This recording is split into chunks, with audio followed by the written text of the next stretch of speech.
Dipersembahkan oleh Radio Suara Kampar 103,8 FM, media informasi terpercaya dan edukatif.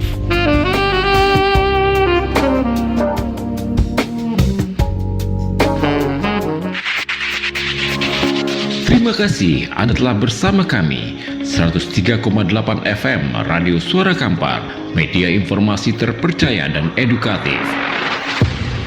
Kita melangkah ke acara berikutnya.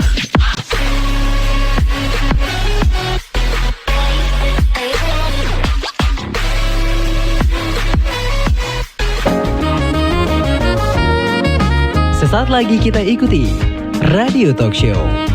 Selamat mendengarkan.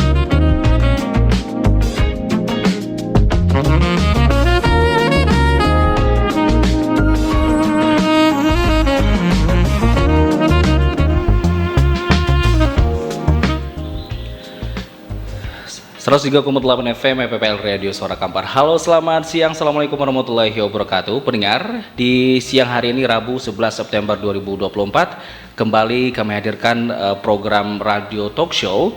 Dan di siang hari ini kita akan membahas pelaksanaan survei status gizi Indonesia atau SSGI, khususnya bagi ibu hamil dan juga balita.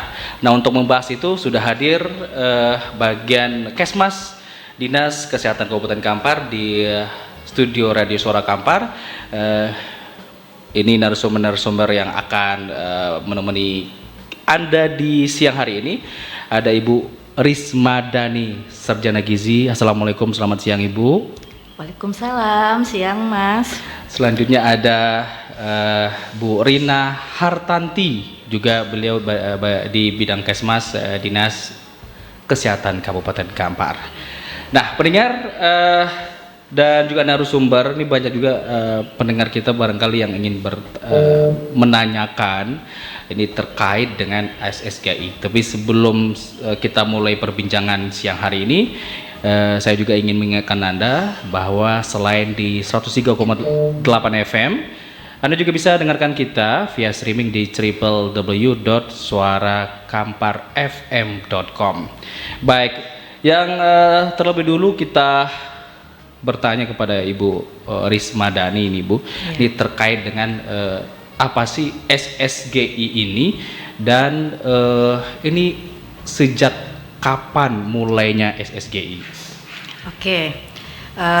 Sebelumnya kita sapa dulu nih pemirsa ya. Salam sehat, salam sejahtera untuk kita semua. Amin. Semoga selalu bahagia dan tidak lupa bersyukur ya. Nah, ini SSGI nih. Nah, SSGI itu adalah survei status gizi Indonesia yang merupakan badan penelitian. Nah, ini SSGI ini sudah ada mulai dari tahun 2020, Mas. Jadi SSGI ini adalah survei yang diakui nih oleh kementerian, oleh pemerintah pusat, oleh Indonesia juga untuk prevalensi angka stuntingnya. Oh, ini berkaitan dengan stunting? Iya, terkait dengan stunting gitu. Karena di sini SSGI ini adalah sesuai dengan survei status gizi Indonesia. Ini di tahun 2020 itu diadakan oleh Litbangkes, penelitian kesehatan. Nah, di tahun 2023 itu berubah nama menjadi BKPK, yaitu Badan Penelitian Nasional, Badan Kebijakan Pembangunan Kesehatan. Nah, ini tetap prosesnya sama, tetapi badannya yang berganti nama. Oke. Nah, untuk riwayat SSGI di prevalensi dari 2 tahun 2020, kita Kampar itu prevalensinya di angka 23,07%. Itu artinya apa, Bu? Nah, artinya itu nih kan baru pertama. Karena target dari Bapak Presiden kita itu tahun 2024 prevalensi stunting wajib 14%, harus. Nah, di tahun 2020 kita di angka ini, kita sebenarnya Kabupaten Kampar itu sudah ada lokus stunting dimulai tahun 2019, Mas. Nah, di 2019 ini dasarnya dari Riskesdes 2018. Nah, Kampar mempunyai prevalensi 32,99 nih data dasarnya. Nah, dimulai di tahun 2020, alhamdulillah Kampar dari tahun 2019 otomatis turun dong dari 23,07. Nah, tetapi di tahun 2022 Kampar ada kenaikan Oke. 25,7%. Nah, di angka 2021 tadi ya, dari 2020 itu, nah 2021 25,7, nah di 2022 Kampar kembali turun lagi menjadi 14,5. Nah, alhamdulillah di tahun 2023 kemarin nih baru keluar hasilnya di pertengahan tahun, itu Kampar sudah 7,6%, sudah 1 digit. Iya. Nah, sudah termasuk 5 terbaik se-Indonesia nih untuk Kabupaten Luar biasa. Kampar. Ini tak lepas dari bertekus lupusnya Dinas Kesehatan ya. Oh, Bu, ini bukan Atau- hanya dinas kesehatan saja. Oh, banyak dinas Banyak, kita ada di sini adalah tim percepatan penurunan stunting. Oh, yang diketuai oleh Bapak Sekda kita. Oke, Nah, ketuanya juga. Jadi kita Kampar alhamdulillah dengan komitnya dengan kepala daerah kita, dengan Bapak PJ Bupati kita, untuk penurunan angka stunting ini memang benar-benar komit nih. Semua lini-lini OPD yang terkait bergabung di TPPS tadi. Baik. Jadi ini survei ini untuk setiap tahunnya itu ada di bulan-bulan tertentu kah, dan polanya seperti apa nih Bu? Pola teman-teman, atau ini siapa yang bakal turun untuk mensurvei seperti itu? Nah, di sini kan sudah ada juknisnya nih dari pusat langsung oleh Badan Penelitian tadi. Nah, di sini kita ada enumerator. Nah, enumerator inilah yang mengumpulkan data nantinya di lapangan. Nah, tapi untuk kabupatennya juga ada petugas pelaksananya, penanggung jawab per kabupatennya. Jadi ada tingkat dari provinsi, kabupaten, hingga kita di desa. Nah, di sini kalau untuk peran kita di Dinas Kesehatan ya terutama adalah bidan desa kita dengan kader kita nih, yang tahu data di lapangan itu adalah mereka. Nah, tetapi sasaran yang ada di proses SSGI ini adalah sasarannya ya sudah ditentukan rutanya. Ruta itu adalah rumah tangga yang terpilih, yang khususnya mempunyai balita. Nah, sudah ada ditentukan oleh pusat. Nah, ini enumerator bertugas nih, yang ruta yang mana. Nah, kita juga ada updating data nantinya sebelum enum turun. Updating data ini itu diberikan kepada penanggung jawabnya tenaga pengelola gizi kita di puskesmas. Nah, kita pantau lah ini data yang sudah ada nih oleh kementerian nih. Nah, data yang ini nih apakah memang ada nih, masih ada balitanya di sana atau bagaimana. Nah, barulah mulai enumerator tadi, pengumpulan data tadi gitu. Oke.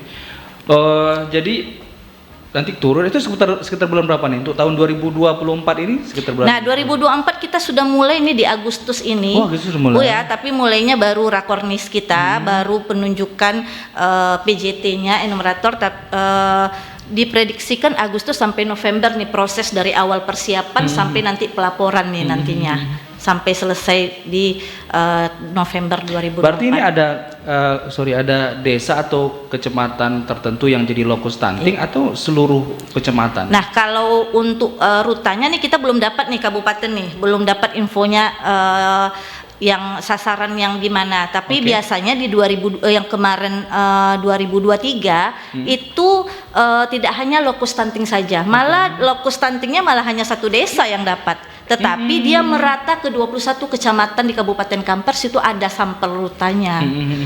Nah, dasarnya dari mana? Ya itu sudah ada ketentuan lah dari badan pusatnya. Nah, seperti itu. Tapi ya memang tidak semua balita, tetapi tergambarnya dari semua 21 kecamatan yang ada di setiap kabupaten lah. Kalau Kampar kan 21 kecamatan nih.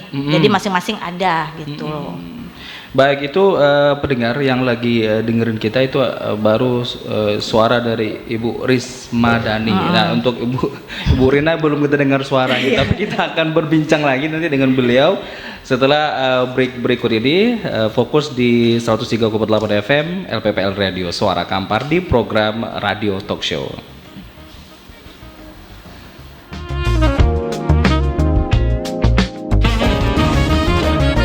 Baru saja Anda mendengarkan Radio Talk Show. Radio Talk Show.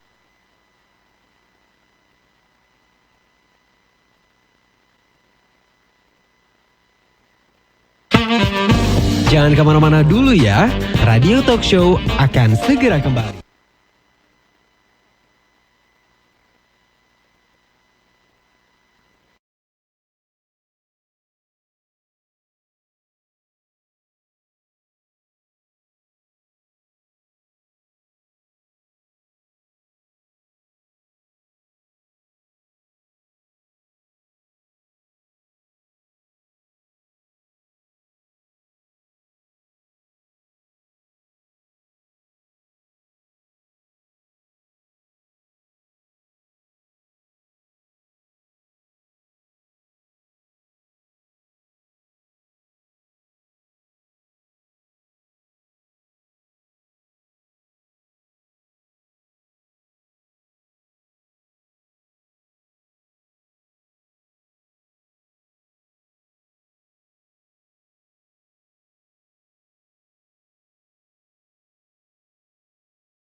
Kembali bersama kami dalam Radio Talk Show.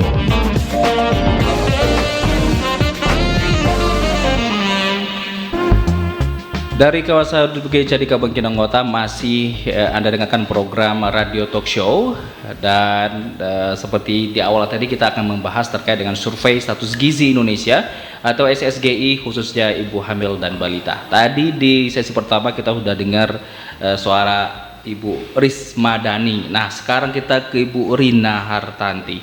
Tadi Ibu Risma udah menjelaskan apa itu SSGI, dimulai tahun berapa, lalu seperti apa hasil di Kabupaten Kampar. Kemudian seperti yang kita tahu ini tak lepas dari stunting. Nah, apa hubungan status gizi ibu hamil ini dengan kejadian stunting ini, Bu Rina? Status gizi ibu hamil. Assalamualaikum warahmatullahi wabarakatuh. Ya, ternyata Bu masih grogi ya, Bu. Iya. Baiklah, saya perkenalkan diri dulu ya, Mas. Boleh. Ya. Nama saya Rina. Saya bekerja di Dinas Kesehatan di bagian Kesehatan Keluarga dan Gizi ya, Pak. Ya, Mas ya. Baiklah, mungkin saya akan menjawab pertanyaan status gizi ibu hamil dengan kejadian stunting. Dengan anak stunting. Itu sangat berhubungan sekali. Karena apa? Karena pada saat ibu ini hamil atau mengandung, itu kebutuhan gizinya sudah harus kita penuhi. Karena apa? Karena ibu hamil tersebut kalau gizinya tidak kita penuhi, maka nanti anak yang akan dilahirkannya juga akan berpengaruh. Nah, salah satunya risiko anak stunting. Jadi pada saat ibu hamil tersebut mengandung, jadi dia harus rajin pemeriksaan, kayak pemeriksaan yang sekarang lagi apa ya, minimal 6 kali pemeriksaan. Itu pemeriksaannya ada sama dokter. Oke, harus harus sama dokter. Karena apa? Karena yang tadi kejadian apa tuh? Ada janin, ibu ini mengandung, tetapi janinnya tidak berkembang. Karena itulah kita harus memastikan gimana janin tersebut berkembang hanya dengan melalui USG, tanda pasti kehamilan ya. Karena tes PET aja tidak bisa menjamin kita itu hamil, seorang ibu itu hamil. Jadi harus kita pastikan lagi pada saat dia hamil trimester pertama dengan melakukan USG. Itu dengan dokter. Boleh dokter spesialis, boleh juga dokter umum yang ada di Puskesmas. Karena di Puskesmas sekarang udah ada USG-nya, Mas. Oh gitu. Ya, jadi masyarakat atau ibu hamil nggak susah lagi ya gitu ya, Bu, ya? Iya, nggak mesti harus ke spesialis kandungan yang ada klinik-klinik di klinik-klinik ya. Di Puskesmas juga udah ada USG-nya. Kemudian Bu Rina, terkait dengan gizi seorang ibu ini, sebenarnya asupan apa sih yang paling penting gitu ya dikonsumsi atau dipenuhi oleh ibu-ibu yang sedang mengandung ini agar nanti bayi yang dilahirkan tidak stunting seperti itu, Bu? Baiklah, Mas. Itu asupan seperti asam folat, tablet tambah darah, vitamin-vitamin tersebut harus kita penuhi untuk ibu hamil. Kemudian nutrisi yang seimbang, ya kan, makan makanan yang sehat dan bergizi.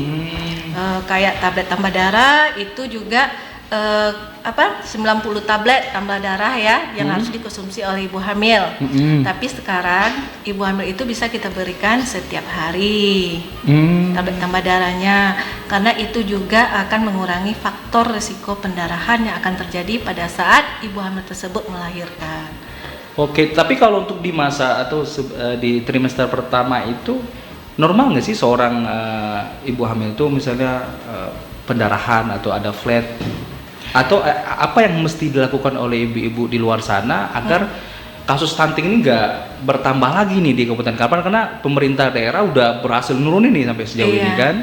Mungkin untuk ibu-ibu hamil mereka harus rajin melakukan pemeriksaan rutin dengan pemeriksaan kehamilannya yang saya bilang tadi 6 kali, kemudian rajin mengkonsumsi vitamin, kemudian rajin mengikuti Kelas ibu hamil. kelas ibu hamil kayak posyandu, rajin ke posyandu karena di posyandu mereka banyak mendapatkan berbagai pengetahuan ya. Di situ akan diajarkan kelas ibu hamil, gimana cara nanti kesehatan ibu hamil itu terjaga. Di situ banyak juga manfaatnya. ini ya, stres juga ini berpengaruh kali ya untuk ibu yang Iya, hamil ya, pasti kan? berpengaruh ya Mas ya, karena kalau ibu hamil dan stres itu dapat mempengaruhi janinnya karena kita kan berhubungan tuh placenta kita dengan Dengan diri kita, dengan bayi ya, dengan badan kita dengan sendiri. janin ya. Iya, kalau ibunya stres, janinnya pun akan ikut stres. Jadi Berarti kan harus happy ibu hamil. Iya, intinya biar ibu yang tengah mengandung itu, maksudnya itu biar dia happy juga dibutuhkan suami yang Siaga. yang siaga ya, suami siaga. siaga. Tuh, jadi jangan di ini gitu ya, karena kondisinya pasti berbeda antara istri lagi ini itu. Saya pengalaman sekali kalau soal itu, Bu. Apalagi tidak mendapat asupan gizi itu banyak risiko-risiko akan terjadi nanti pada ibu hamil tersebut. Nah, apakah risiko itu misalnya kayak gini, ibu yang tengah mengandung kemudian keguguran atau janin yang berkembang itu adalah dampak dari kurangnya asupan gizi dan nutrisi yang didapat oleh si ibu. Iya, karena nanti seandainya kekurangan ibu ini tersebut kekurangan tablet tambah darah, ibu ini akan menyebabkan anemia. Anemia juga salah satu penyebab ibu nanti kekurangan darah akan menyebabkan perdarahan, pasukan. Kemudian kayak asam folat. Asam folat juga harus dikonsumsi oleh ibu hamil karena apa? Itu berguna untuk pertumbuhan otak si janin tersebut. Bukan asam sulfat ya? Bukan ya, mendengar. Bukan asam sulfat, ini asam folat. Asam folat. Nah, asam folat ini biar masyarakat dan ibu-ibu kita juga tahu, itu didapat dari apa, Bu? Sumber makanannya yang mengandung asam folat. Asam folat itu sumber makanannya dari kayak sayur-sayuran, biji-bijian kayak gitu dikonsumsi. Nah, itu akan meningkatkan asam folat dalam tubuh kita. Kemudian bisa juga ditambah dengan suplemen yang mengandung asam folat.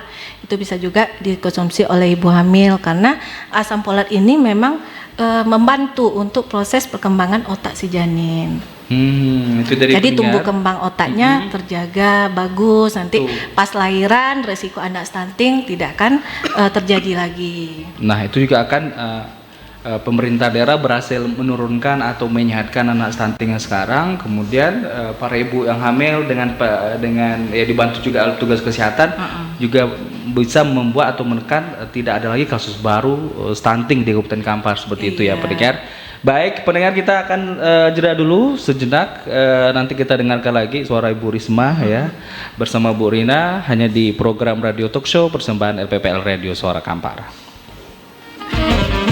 Jangan kemana-mana dulu ya, Radio Talk Show akan segera kembali.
Anda kembali bersama kami dalam Radio Talk Show.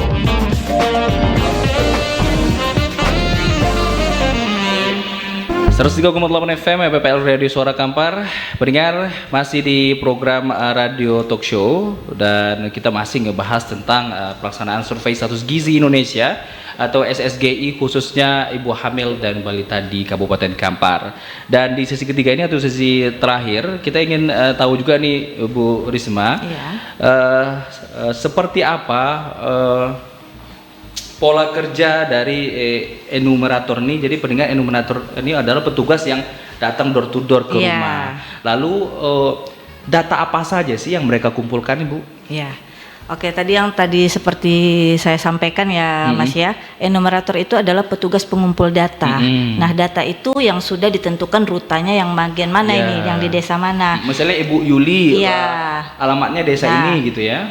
Datanya banyak nih yang dikumpulkan. Salah satunya adalah status gizi balita itu meliputi berat badan sama tinggi badan yang harus kita ukur balitanya. Tetapi bukan hanya itu saja, kita ada intervensi spesifik dan sensitifnya.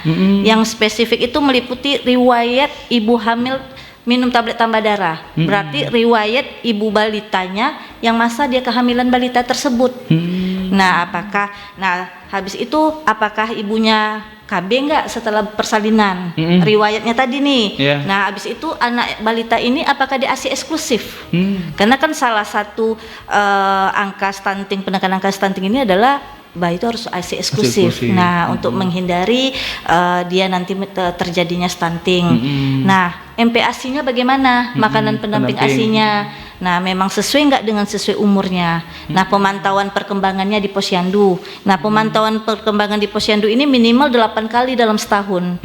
Ya, yang datang ke posyandu. Tapi banyak nih masyarakat kita, termasuk imunisasi dasar lengkap yang sudah imunisasi tidak mau lagi datang ke posyandu. Ini masih PR kita juga nih, Mas. Karena apalagi untuk kita yang di daerah perkotaan. Karena masih banyak yang ibu-ibu balita ini yang hanya sampai imunisasinya saja.